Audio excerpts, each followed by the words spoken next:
योगी जी, एक और सवाल है वक्फ अमेंडमेंट बिल को लेकर।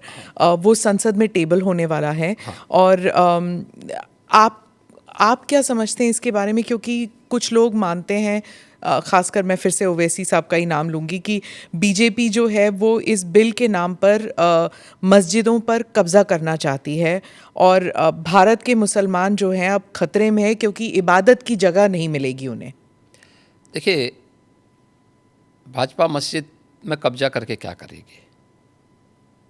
मंदिर और ढूंढेगी। ये मुझे लगता है कि गुमराह कर रहे हैं। वक्फ के नाम पर आखिर कितना ज़मीन कब्जा करोगे? दूसरा, वक्फ के नाम पर एक भी कोई इन्होंने वेलफेयर का काम किया हो, एक भी नहीं आप गिना सकते। देखिए, वक्फ के नाम पे जो भी आता है उसने उस प्रॉपर्टी को अपने व्यक्तिगत स्वार्थ के लिए दुरुपयोग किया है, बेचा है, औने पौने दाम पे बेचा है। आज स्थिति क्या है? एक एक प्रॉपर्टी के लिए कई कई लोगों को इन्होंने प्रॉपर्टी को बेचा है। उससे विवाद हो रहे हैं, उससे तमाम प्रकार के संकट आने वाले समय में होंगे। जो बसे हैं उनके लिए भी और जिन लोगों ने पैसा दिया है उनके लिए भी, क्योंकि पूंजी उन सब की डूब जाएगी।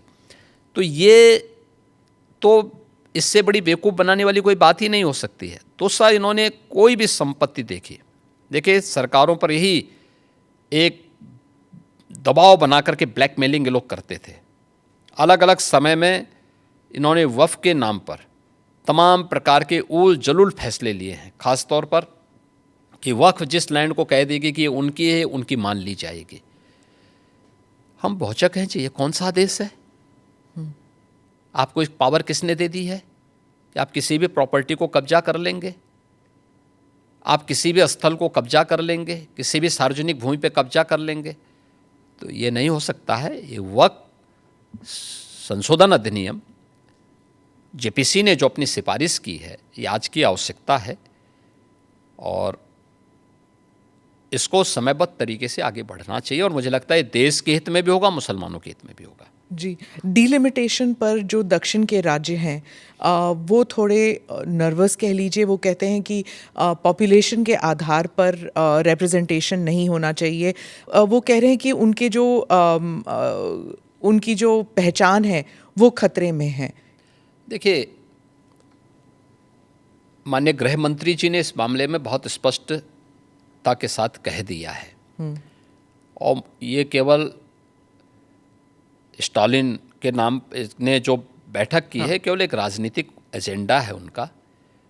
मुझे लगता है कि माननीय गृह मंत्री जी के वक्तव्य के बाद इस पर कोई भी प्रश्न नहीं खड़ा होना चाहिए।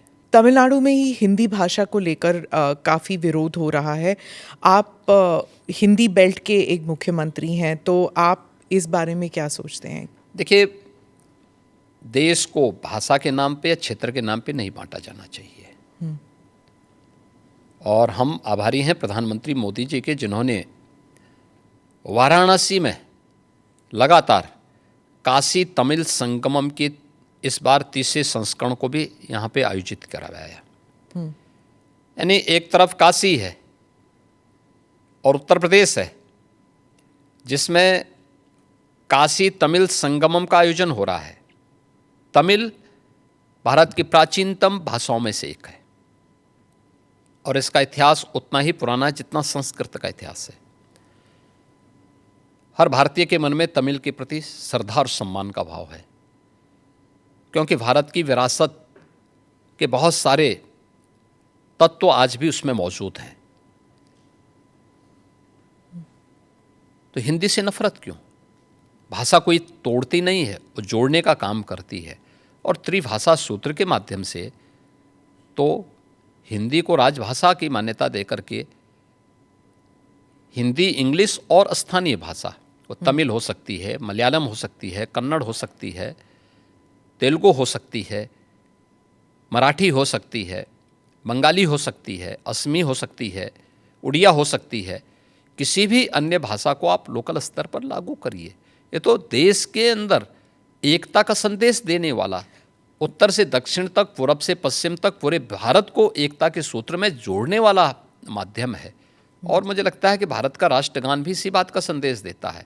ये केवल एक संकीर्ण राजनीति है। जब इन लोगों के वोट बैंक खिसकते हैं तो ये लोग इसी प्रकार की क्षेत्रीयता की और भाषाई आधार पर बांटने की दुर्भिसंधि करते हैं। जनता जनार्दन को देश की एकता के लिए इस प्रकार के किसी भी षड्यंत्र से हमेशा सचेत रहना चाहिए।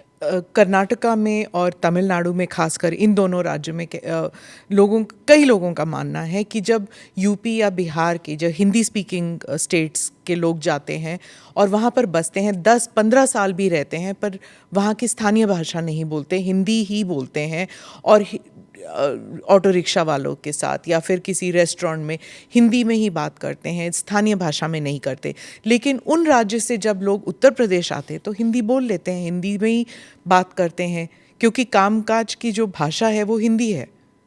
तो क्या समस्या आ रही है? मैं कहता हूँ कि हमें हर भाषा को सीखना चाहिए। हम तो यहाँ उत्तर प्रदेश के विश्वविद्यालयों में तमिल भी पढ़ा रहे हैं, तेलुगु भी पढ़ा रहे हैं, कन्नड़ भी पढ़ा रहे हैं, मलयालम भी पढ़ा रहे हैं, और यही नहीं पढ़ा रहे हैं, हम लोग विदेशी भाषाओं को भी यहाँ पढ़ा रहे हैं यहाँ के विश्वविद्यालयों में। ये तो नेशनल एजुकेशन पॉलिसी में भी ये सारे प्रावधान किए गए हैं। तो अगर हम यहाँ तमिल पढ़ा सकते हैं, तेलुगु पढ़ा सकते हैं, मलयालम और कन्नड़ पढ़ा सकते हैं, मराठी पढ़ा सकते हैं।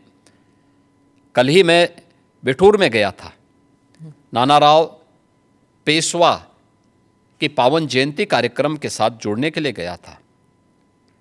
बिठूर महोत्सव के साथ हमने भारत के इस 1857 के प्रथम स्वातंत्र समर के इस महानायक के सम्मान के साथ बिठूर महोत्सव को जोड़ा था।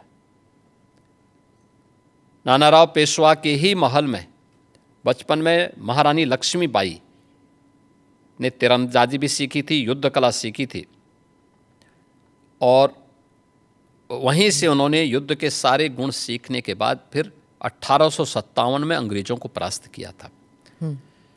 अगर हम इन सभी भाषाओं को उत्तर प्रदेश के विश्वविद्यालयों में पढ़ा सकते हैं तो तमिलनाडु के विश्वविद्यालय में भी अगर हिंदी पढ़ा दी जाए, क्या बुरा है? मुझे लगता है कि हमें थोड़ा विराट स्वरूप रखना चाहिए देश के लिए। कुछ क्षण तो देश के लिए निकालो।